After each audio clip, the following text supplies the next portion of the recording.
Staying in Tallahassee, a local senior living community remembering and honoring veterans who have passed in their community over the past year. The Veterans Committee at Westminster Oaks says they have been doing this tradition for the last 45 years. More than 100 people at the event today paying their respects to 8 of their fellow neighbors and veterans who passed away in the last year.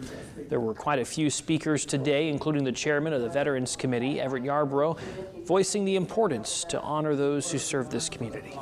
A lot of the veterans gave their life for our freedom, and we want to honor that. Many others served in the Army, Navy, Air Force during the war, and we respect that, and we're happy to remember them. Officials there say they've honored more than 200 veterans who have passed over their many decades doing this ceremony.